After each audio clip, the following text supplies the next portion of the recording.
નમસ્કાર ખેડૂત મિત્રો, મારું નામ છે પ્રિન્સ રાસડિયા। ગુજરાત વેધર નામની આ ચેનલ આજની તારીખ થઈ ગઈ છે મિત્રો 19 ઓગસ્ટ 2026। તો ખેડૂત મિત્રોને ખાસ વરસાદની રાહ છે, કારણ કે અત્યારે હાલ આગાહીઓ થઈ રહી છે કે વરસાદ હમણાં થવાનો નથી। હમણાં 10 દિવસ સુધી કોઈ ભારે વરસાદની સંભાવના નથી અને આપણે પણ એ વાત કરેલી છે। તો હવે જાણવાનું એ છે કે તો આ મહિનામાં નહીં તો વરસાદ ક્યારે, એ તમામ વાત મારે આપણે કરવી છે। પહેલા જે મિત્રો નવા હોય ખાસ આપણે ફોલો સબસ્ક્રાઇબ કરી લેજો મિત્રો। આજના દિવસે જેમ આપણે વાત કરીએ કે આવનારા 4-5 દિવસ સુધી વાતાવરણ ખુલ્લું રહેવાનું છે, તો એ મુજબનું જોવા મળી રહ્યું છે કે સવારથી જે છે વાતાવરણ ખુલ્લું છે, સૂર્યપ્રકાશ છે, સારો એવો તડકો છે।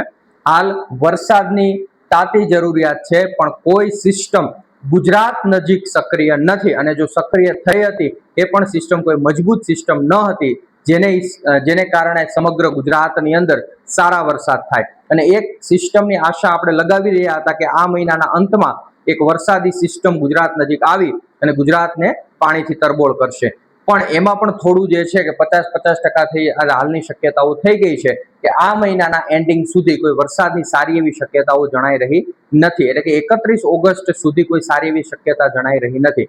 પણ મિત્રો, મારે ખાસ વાત કરવી છે આજના લેટેસ્ટ પ્રિડિક્શન વિશે। તો એકલ દોકલ જેવી આપણે મોડલો પર ચેક કર્યું તો એમાં એવું જાણવા મળ્યું કે 24 તારીખ આજુબાજુ જે છે રાજસ્થાનના ભાગો ઉપર એક વીક યુએસસી બની શકે છે, પણ ખૂબ ટકાવારી એની ઓછી રાખવી કે બનશે, કારણ કે તમામ મોડલો એ વસ્તુ દર્શાવી રહ્યા નથી। પણ અમુક એકાદ મોડલ જે છે એવું દર્શાવી રહ્યા છે કે એક અપર એર સાયક્લોનિક સર્ક્યુલેશન જે છે નબળું રાજસ્થાન કે પાકિસ્તાનના ભાગો પર બને, તો જો બનશે તો એની અસર ગુજરાતના કચ્છના વિસ્તારો અને ઉત્તર ગુજરાતના વિસ્તારો ઉપર થઈ શકે છે। પણ હાલ આશા નહિવત ગણીને ચાલુ, એક સંજોગ કહેવાય કે જો બની જાય તો જે છે કે વરસાદનો સારો એવો લાભ જે છે મળી જશે। પણ એની ઉપર કોઈએ મદાર રાખવો નહીં કે આ સિસ્ટમ બનશે અને વરસાદ આવશે। જોગાનું જોગ બની તો જે છે ગુજરાતને ફાયદો થઈ શકે છે। એક આ વાત હતી। બીજી વાત છે કે એક સિસ્ટમ હાલ સક્રિય છે, ડિપ્રેશન છે, અને આ સિસ્ટમ જે છે એ ધીમે ધીમે હવે છત્તીસગઢના ભાગો, ત્યારબાદ જે છે ઉત્તર પ્રદેશના ભાગો તરફ જશે।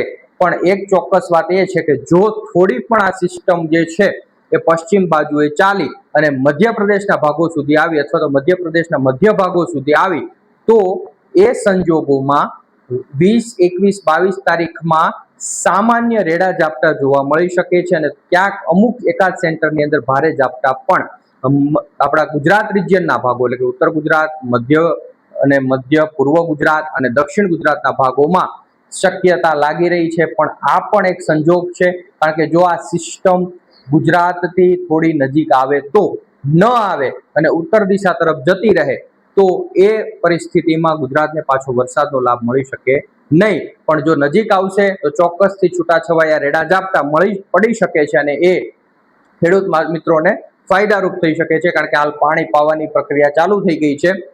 વરસાદ હમણાં હાલમાં નજીકમાં દેખાતો ન હોય, પાકને પિયત આપવું જરૂરી બન્યું છે, પણ જો આવી કોઈ સિસ્ટમ ગુજરાત નજીક આવી જાય તો ચોક્કસથી જે છે પાકને ફાયદો થઈ શકે છે। હવે વાત કરવાની છે કે આ મહિનાના એન્ડિંગમાં એટલે કે 31 ઓગસ્ટથી મિત્રો થોડું ઘણું જે છે વાતાવરણ સુધરે એવું હાલ લાગી રહ્યું છે, કારણ કે એક સિસ્ટમ જે છે એ આપણે 24-25 તારીખ આજુબાજુ બનશે એવી વાત કરેલી છે, કદાચ 26 તારીખ પણ થઈ શકે। પણ બંગાળની ખાડીની અંદર ચોક્કસથી એક યુએસસી બનશે અને તે મજબૂત થતા low pressure, well-marked low pressure અને ડિપ્રેશન સુધી પણ જઈ શકે છે।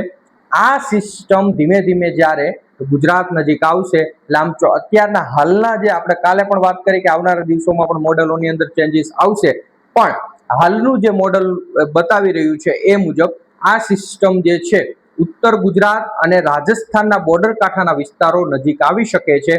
આ સંજોગોમાં ફરીથી વરસાદનો રાઉન્ડ જે છે 1 સપ્ટેમ્બરથી જોવા મળી શકે છે। એટલે ખૂબ આનંદના સમાચાર કહેવાય। ભલે થોડો સમય જે રાહ જોવી પડશે, પણ સપ્ટેમ્બરની શરૂઆતમાં ફરીથી વરસાદનો રાઉન્ડ શરૂ થાય એવું લાગી રહ્યું છે। પણ હાલ કોઈ ભારે રાઉન્ડ, અતિ ભારે વરસાદનો રાઉન્ડ એવું નથી કહી રહ્યો, પણ ચોક્કસથી એક યુએસસી અથવા લો પ્રેશર જે છે ઉત્તર ગુજરાત અને જે છે રાજસ્થાનના ભાગો તરફ આવી અને ત્યારબાદ તે જે છે એનો ટ્રફ જે છે કચ્છના વિસ્તારો, અરબ સાગર સુધી લંબાઈ શકે છે। આવા સંજોગોની અંદર વરસાદની સંભાવનાઓ ચોક્કસ ગુજરાતમાં જોવા મળી શકે છે અને જે 1 સપ્ટેમ્બરથી લઈ 4-5 સપ્ટેમ્બર સુધીનો રાઉન્ડ હોઈ શકે છે. હાલ પણ આની શક્યતા 50-50% ગણીને ચાલુ, કારણ કે હમણાં મોડલોની અંદર ખૂબ વધારે મતાંતર આવી રહ્યા હોય એટલે આપણે કોઈ વસ્તુ ઉપર જે છે પાકી ખાતરી આપી શકતા નથી. પણ ચોક્કસથી કોઈ મોડલોની અંદર ફરીથી ફેરફાર થશે તો હું આપને એની પણ માહિતી આપીશ. જે મિત્રો નવા હોય ખાસ આપણે ફોલો સબસ્ક્રાઇબ કરી લેજો. મળીએ છીએ પાછા નવા વિડીયોની અંદર નવી મોડેલોની માહિતી સાથે, હવામાનની માહિતી સાથે. ત્યાં સુધી રજા લઉં છું મિત્રો. આભાર, ધન્યવાદ.